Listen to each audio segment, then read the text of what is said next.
তো হেল্ল' বন্ধু বান্ধৱীসকল, আশা কৰোঁ আপোনালোক সকলোৱে ভালে আছে। তো আজি মই লৈছোঁ আপোনালোকৰ বাবে এটা গুৰুত্বপূৰ্ণ ভিডিঅ'টো হ'ল যে অহা 22 নৱেম্বৰৰ পৰা আৰম্ভ হ'ব SIR আৰম্ভ নহয়, SIR বন্ধ হৈ গৈছে। এতিয়া অহা 22 নৱেম্বৰৰ পৰা আৰম্ভ হ'ব SR। তো SIR বন্ধ হৈ গৈছে, SR আৰম্ভ হ'ব। SIR আৰু SRৰ মাজত পাৰ্থক্যটো কি, SRৰ কাম কি, SR আৰম্ভ হ'লে আপোনাক কি কি কৰিব লাগিব, তো সকলো ডিটেইলছ আজিৰ এইটো ভিডিঅ'ত আপোনালোকে জানিব পাৰিব। তো অহা 22 নৱেম্বৰৰ পৰা আৰম্ভ হ'ব অসমত SR। তো ভোটাৰ তালিকাৰ বিশেষ পুনৰীক্ষণ আৰম্ভ হ'ব SR। তো অনুষ্ঠিত কৰা সিদ্ধান্ত লৈছে নিৰ্বাচন আয়োগে। তো 26 চনত ইলেকশ্যন আহি আছে আৰু 10 ফেব্ৰুৱাৰীত চূড়ান্ত তালিকা প্ৰকাশ পাব। 2026 চনৰ নিৰ্বাচনৰ প্ৰতি লক্ষ্য ৰাখি এই সিদ্ধান্ত গ্ৰহণ কৰা হৈছে। তো আপোনালোকে SR আৰম্ভ যেতিয়া হ'ব 22 তাৰিখৰ পৰা, SRৰ কাম কি, SR কি কৰিব লাগিব, বহুতৰে কিন্তু নাম কৰ্তন কৰা হ'ব। তো কোনসকলৰ ভোটাৰ লিষ্টৰ পৰা নাম কৰ্তন কৰা হ'ব, কি কৰিব লাগিব, সকলো ডিটেইলছ আজিৰ এইটো ভিডিঅ'ত আপোনালোকে জানিব পাৰিব। কি নথি পত্ৰৰ প্ৰয়োজন হ'ব, সকলো ডিটেইলছ আজিৰ এইটো ভিডিঅ'ত আপোনালোকে জানিব পাৰিব। তো ভিডিঅ'টো অলপ স্কিপ নকৰাকৈ প্ৰথমৰ পৰা শেষলৈ চাই থাকিব। আৰু যদি মোৰ চেনেল নতুন হৈ আছে তেনেহ'লে প্লিজ চেনেলটো ছাবস্ক্ৰাইব কৰিব আৰু কাষত থকা বেল আইকনটো অন কৰি দিব। আৰু এইটো ভিডিঅ' আপোনাৰ বন্ধু বান্ধৱীসকলৰ ওচৰত হোৱাটছআপত, ফেচবুকত যিমান পাৰে আপোনালোকে শ্বেয়াৰ কৰি দিব, যাতে সকলোৱে এই ভিডিঅ'টো চাই SR কামৰ বিষয়ে জানিব পাৰে। SR মানে কি, SR আৰম্ভ হ'লে কি কৰিব লাগিব, সকলোৱে যাতে জানিব পাৰে। তেন্তে বলক ভিডিঅ'টো আৰম্ভ কৰোঁ। তো ইলেকশ্যন কমিশ্যনৰ ফালৰ পৰা এটা নতুন নটিফিকেশ্যন, নতুন জাননী মুকলি কৰা হৈছে। তো তাৰে মই স্ক্ৰীনশ্বট লৈ আপোনালোকক দেখুৱাই আছোঁ কি কৰিব লাগিব, SR কি হ'ব, কেনেকৈ আপোনালোকে SR কমপ্লিট কৰিব। অসমত SIR আৰম্ভ নহয়, SIR বন্ধ হৈ গৈছে। SR আৰম্ভ হ'ব অহা 22 তাৰিখৰ পৰা, 22 নৱেম্বৰৰ পৰা আৰম্ভ হ'ব। 20 ডিচেম্বৰলৈকে লাষ্ট ডেট ৰখা হ'ব। তো ইয়াতে মই আপোনালোকক দেখুৱাই আছোঁ, জাননীখন আপোনালোকক দেখুৱাই আছোঁ। ইয়াতে কোৱা হৈছে চাওক, ইয়াতে আপোনালোকে অসমত SIR নাথাকিব, SIR বন্ধ হৈ গৈছে। নিৰ্বাচন আয়োগে SR কৰিবলৈ গৈ আছে। তো SR কৰিবলৈ গৈ আছে, দুয়োটাৰ মাজত পাৰ্থক্যটো কি আপোনালোকে জানিব পাৰিব। তো এতিয়া মই আপোনালোকক দেখুৱাই আছোঁ। তো চাওক ইয়াতে আপোনালোকে ইয়াতে কোৱা হৈছে অহা 22 নৱেম্বৰৰ পৰা আৰম্ভ হ'বলগীয়া অসমৰ ভোটাৰ তালিকাৰ বিশেষ পুনৰীক্ষণ SR অনুষ্ঠিত কৰাৰ সিদ্ধান্ত লৈছে নিৰ্বাচন আয়োগে। তো অহা 22 তাৰিখৰ পৰা আৰম্ভ হ'ব। 2026 চনৰ 10 ফেব্ৰুৱাৰীত চূড়ান্ত তালিকা প্ৰকাশ পাব। 2026 চনৰ নিৰ্বাচনৰ প্ৰতি লক্ষ্য ৰাখি এই সিদ্ধান্ত গ্ৰহণ কৰা হৈছে SRত। এই সিদ্ধান্তটো গ্ৰহণ কৰা হৈছে SRত।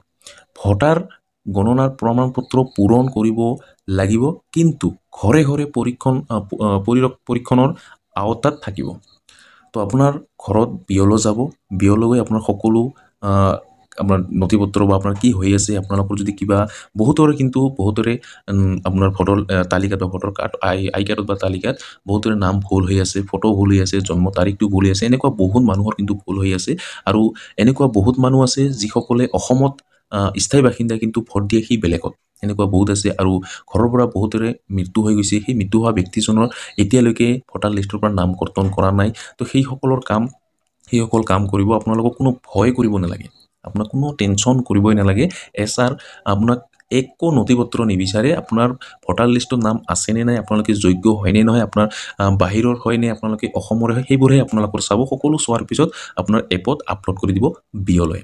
আৰু বিয়লৈ কিন্তু এবাৰ নহয়, দুবাৰ নহয়, 3বাৰকৈ আপোনাৰ ঘৰত যাব। যদি এবাৰ নাপায় আৰু এবাৰ যাব, দ্বিতীয়বাৰ যাব, দ্বিতীয়বাৰ নাপালে তৃতীয়বাৰ আপোনালোকক কিন্তু ঘৰৰ ওচৰত গৈ আপোনাক পাব লাগিব। তৃতীয়বাৰৰ পিছত কিন্তু আপোনাৰ ঘৰত আৰু নাযায়। তো এইটো আপোনালোকে মনত ৰাখিব আৰু একো ভয় কৰিব নালাগে। তো কি কৰিব লাগিব আপোনালোকে জানি লওক।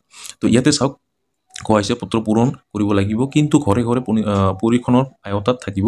ভোটাৰসকলে নিজৰ নাম, বয়স, ফটো শুধৰণি কৰিব পাৰিব। যদি আপোনাৰ কিবা ভুল হৈ আছে, আপোনাৰ নাম বা আপোনাৰ বয়স বা আপোনাৰ ফটো বা আপোনাৰ কিবা ভুল হৈ আছে, আপোনাৰ এড্ৰেছ ভুল হৈ আছে, সেইবোৰ আপোনালোকে শুধৰণি কৰিব পাৰিব। আৰু ইয়াতে কোৱা হৈছে ভোটাৰৰ সন্দৰ্ভত ন্যায়াধিকৰণৰ সিদ্ধান্তৰ বাবে অপেক্ষা কৰা হ'ব। তো আপোনালোকে নিশ্চয় গম পালে। তাৰপিছত ইয়াতে কোৱা হৈছে অসমত ভোটাৰ তালিকাৰ বিশেষ নিবিড় পুনৰীক্ষণ SIR নোহোৱাক লৈ প্ৰশ্ন উত্থাপন হোৱাৰ মাজতে সোমবাৰে নিৰ্বাচন আয়োগে ৰাজ্যত ভোটাৰ তালিকাৰ বিশেষ পুনৰীক্ষণ SR অনুষ্ঠিত কৰাৰ কথা ঘোষণা কৰে। 22 নৱেম্বৰৰ পৰা আৰম্ভ হ'ব এই প্ৰক্ৰিয়া আৰু 2026 চনৰ 10 ফেব্ৰুৱাৰীত চূড়ান্ত ভোটাৰ তালিকা প্ৰকাশ কৰা হ'ব। তো চূড়ান্ত আপোনাৰ ভোটাৰ লিষ্ট, ভোটাৰ তালিকা, সেইটো 10 ফেব্ৰুৱাৰীত আপোনালোকে পাই যাব। তো আপোনালোকে নিশ্চয় গম পালে।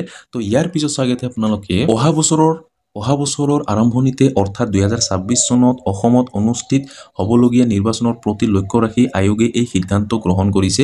2026 চনৰ 1 জানুৱাৰীত 18 বছৰ সম্পূৰ্ণ কৰা সকলে অংশগ্ৰহণৰ বাবে যোগ্যতা অৰ্জন কৰিব। তো যিসকলৰ 2026 চন 1 জানুৱাৰীত যদি আপোনাৰ 1 জানুৱাৰীলৈকে আপোনাৰ 18 বছৰ সম্পূৰ্ণ হৈ গৈছে, তো ইয়াতে কোৱা হৈছে অংশগ্ৰহণৰ বাবে যোগ্যতা অৰ্জন কৰিব।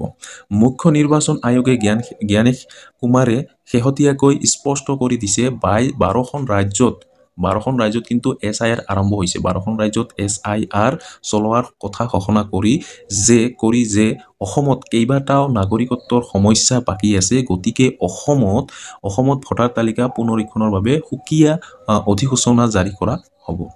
তাৰপিছত ইয়াতে কৈছে হিচাপৰ প্ৰমাণপত্ৰ পূৰণ কৰাৰ প্ৰয়োজন নাই। ইয়াতে স্পষ্ট কিন্তু ইয়াতে এই জাননীখনত জনাই দিয়া হৈছে, কোৱা হৈছে হিচাপৰ আপোনাৰ ইয়াতে কোনো প্ৰমাণ পত্ৰৰ প্ৰয়োজন নাই। ইয়াতে কোৱা হৈছে নিৰ্বাচন আয়োগৰ উচ্চ পদস্থ বিষয়াসকলৰ মতে SIR আৰু SSR বিশেষ সাৰাংশ পুনৰীক্ষণৰ ক্ৰছ অসমত SR চলোৱাৰ সিদ্ধান্ত লোৱা হৈছে। SIR দৰে সকলো ভোটাৰে গণনা প্ৰমাণ পত্ৰ পূৰণ কৰিব নালাগিব। অৱশেষে ঘৰে ঘৰে পৰীক্ষণ কৰা হ'ব। একেদৰে SSRৰ দৰে ভোটাৰসকলক নিজৰ নাম, বয়স, ফটো শুধৰণি কৰাৰ সুযোগ দিয়া হ'ব। যদি আপোনাৰ কিবা ভুল হৈ আছে সেইবোৰ আপোনালোকে শুধৰণি কৰি ল'ব। আপোনাৰ ঘৰত BLO যাব, আপোনাৰ ওচৰত যিটো BLO, আপোনাৰ এৰিয়াৰ যিটো BLO আপোনাৰ ঘৰে ঘৰে যাব। ঘৰে ঘৰে গৈ আপোনাৰ সকলো ডিটেইলছ আপোনাক জনাই দিব আপোনাক কি কৰিবলৈ। আপোনাক কোনো ভয় কৰিব নালাগে। আপোনাক কোনো তেনেকুৱা ডাঙৰ বা তেনেকুৱা আপোনাক ডকুমেণ্টছ প্ৰমাণ পত্ৰ আপোনাক দিব নালাগে। জাষ্ট আপোনাৰ চাব আপোনাৰ লিষ্টত নাম আছে নে নাই, আপোনাৰ যোগ্য হয় নে নাই সেইবোৰ আপোনালোকে চাব। আৰু যদি কিবা ভুল হৈ আছে সেইটো আপোনালোকে শুধৰণি লগালগ আপোনালোকে কৰিব পাৰিব। তাৰপিছত চাগেতে আপোনালোকে ইয়াতে কোৱা হৈছে অসমত SR চলোৱা সন্দৰ্ভত নিৰ্বাচন আয়োগে জাৰি কৰা নিৰ্দেশ অনুসৰি 22 নৱেম্বৰৰ পৰা 20 ডিচেম্বৰলৈ SRৰ অধীনত দুৱাৰে দুৱাৰ পৰীক্ষণৰ কাম চলি থাকিব। ইয়াতে কি কোৱা হৈছে 22 নৱেম্বৰৰ পৰা আৰম্ভ হ'ব, 20 ডিচেম্বৰলৈকে আৰু লাষ্ট ডেট ৰখা হ'ব। তো আপোনালোকে নিশ্চয় গম পালে। আনহাতে 18 নৱেম্বৰৰ পৰা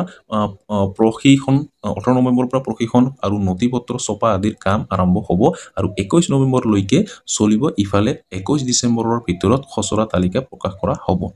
আনহাতে 27 ডিচেম্বৰৰ পৰা জানুৱাৰীলৈ ইয়াৰ সন্দৰ্ভত দাবী আপত্তি দাখিল কৰিব পাৰিব। তো আপোনালোকে নিশ্চয় গম পালে। তো যিসকলৰ কিবা নাম ভুল হৈ আছে বা আপোনাৰ ফটো ভুল হৈ আছে সেইবোৰ আপোনালোকে শুধৰণি কৰি ল'ব। সেইটো সকলো অকে। যদি আপোনাৰ একো প্ৰব্লেম নাই তো আপোনাৰ BLOয়ে আপোনাৰ এপত ছাবমিট কৰি দিব। আপোনাৰ কোনো টেনশ্যন কৰিব নালাগে। আপোনাৰ ছাবমিট হৈ যাব। ছাবমিট হোৱাৰ পিছত আপোনাৰ 10 ফেব্ৰুৱাৰীত যিটো আপোনাৰ চূড়ান্ত যিটো তালিকা মুকলি কৰা হ'ব সেইটোত আপোনাৰ নাম আহিব। যদি সেইটো নাম আহে আপোনাক কোনো টেনশ্যন কৰিব নালাগে, আপোনালোকে ভোট দিব পাৰিব। তো আপোনালোকে নিশ্চয় গম পালে।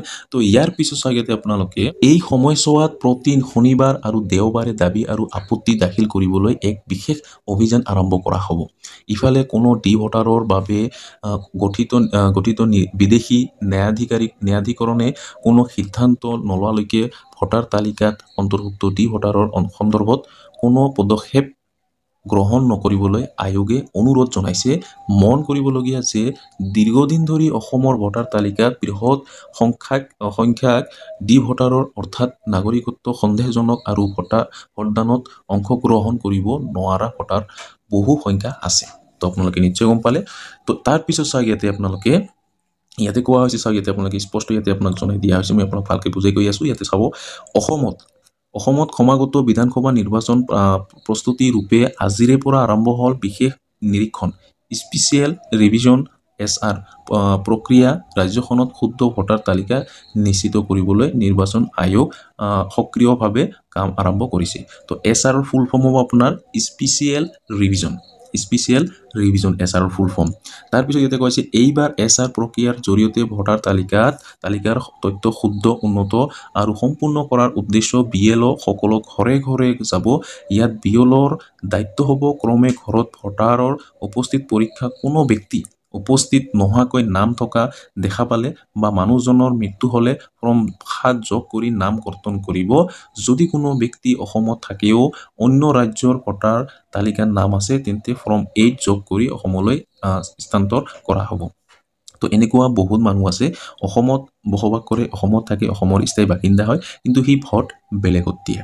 তো তেনে ক্ষেত্ৰত আপোনালোকে সেই সকলক অসমত ইয়াতে আপোনাৰ চাওক 8 ফৰ্ম যিটো 8 সেইটো জব কৰি অসমলৈ স্থানান্তৰ কৰা হ'ব অসমৰ ভোট দিয়া কৰা হ'ব তেনেকুৱা ইয়াতে স্পষ্ট জনাই দিয়া হৈছে তাৰপিছত ইয়াতে কোৱা হৈছে এবাৰ মানুহ নাপালে বিয়লো 3বাৰ যাব আৰু সংগ্ৰহী সকলো তথ্য এপত আপলোড হ'ব তো আপোনাৰ ঘৰত যদি এবাৰ যায় যদি নাপায় দ্বিতীয়বাৰ যাব দ্বিতীয়বাৰ যদি নাপায় তৃতীয়বাৰ যাব তৃতীয়বাৰ যদি নাপায় আপোনালোকে চতুৰ্থবাৰ কিন্তু আপোনাৰ ঘৰত নাযায় সেইটো আপোনালোকে ভালকে মনত ৰাখিব 3বাৰ যাব বিয়লো আপোনাৰ ওচৰত যদি আপোনালোকে 22 নৱেম্বৰৰ পৰা আৰম্ভ আপোনাৰ সকলোৱে বুজি পালে সকলোৱে ঘৰত থাকিব তো বিয়লো আপোনাৰ ঘৰে ঘৰে যাব যাই আপোনাৰ সকলো চাব তথ্যবোৰ চাব যদি আপোনাৰ সকলো ওকে হৈ আছে তো আপোনাৰ এপত আপলোড কৰি দি দিব তো আপোনালোকে নিশ্চয় গম পালে তো ইয়াৰ পিছত চাগে আপোনালোকে ইফালে ভোট কেন্দ্ৰ বৃদ্ধিৰ সম্ভাৱনা প্ৰকট হৈ পৰিছে এইবাৰ এটা ভোট কেন্দ্ৰত 1200ৰ বেছি ভোটাৰ থাকিব নোৱাৰিব তো আপোনালোকে ভালকে শুনিব এটা ভোট কেন্দ্ৰত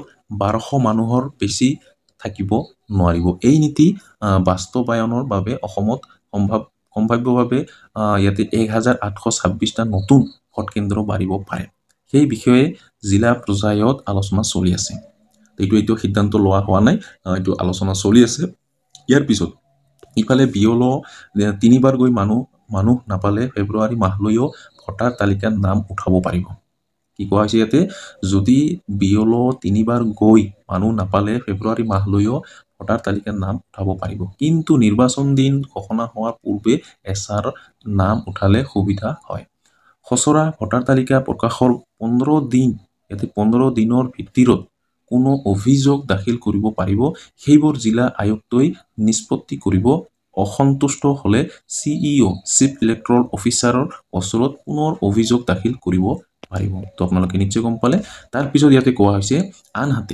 আনহাতে ৰাজ্যত আৰম্ভ হ'ল নিৰ্বাচনী প্ৰস্তুতি ৰাজ্যজুৰি বিভিন্ন ৰাজনৈতিক দলৰ পৰা ইয়াতে 61,553 জন বিএলএ নিযুক্ত কৰা হৈছে ভোটাৰ তালিকাৰ আঁচনি শুদ্ধ কৰাৰ কাম জোৰদাৰভাৱে চলিছে আজি ৰাজ্যিক নিৰ্বাচন আয়োগে সংবাদ মেলত কয় যে অসমত নিৰ্বাচন সন্দৰ্ভত ফেব্ৰুৱাৰী মাহত ঘোষণা কৰা হ'ব তো আপোনালোকে নিশ্চয় গম পালে অসমত SIR আৰম্ভ নহয় SIR বন্ধ হৈ গৈছে SR আৰম্ভ হ'ব তো SR আপোনাক কোনো টেনচন কৰিব নালাগে কোনো ভয় কৰিব নালাগে একোই আপোনাৰ ডকুমেন্টছ নিবিচাৰে জাস্ট আপোনাৰ সকলো ওকে হৈ আছে নে নাই আপোনালোকে ভোটাৰ লিষ্টত সেইবোৰ চাব চোৱাৰ পিছত যদি আপোনালোকে যোগ্য হয় সেইটো আপোনাৰ বিয়লয় আপোনাৰ এপত আপলোড কৰি দি দিব ইয়াতে আপোনাৰ কোনো 2005 চন বা তেনেকুৱা এনেকুৱা বহুত আৰু ভিডিও চাইছে আপোনালোকে কি ডকুমেন্টছ লাগিব SIR যদি আৰম্ভ হলে বহুত ডকুমেন্টছৰ বা তেনেকুৱা বহুত প্ৰবলেম আহিছিল কিন্তু এতিয়া আৰু কোনো টেনচন নাই SR আৰম্ভ হ'ব SIR আৰম্ভ নহয় SIR বন্ধ হৈ গৈছে SR আৰম্ভ হ'ব তো আপোনাৰ কোনো টেনচন কৰিব নালাগে আপোনাৰ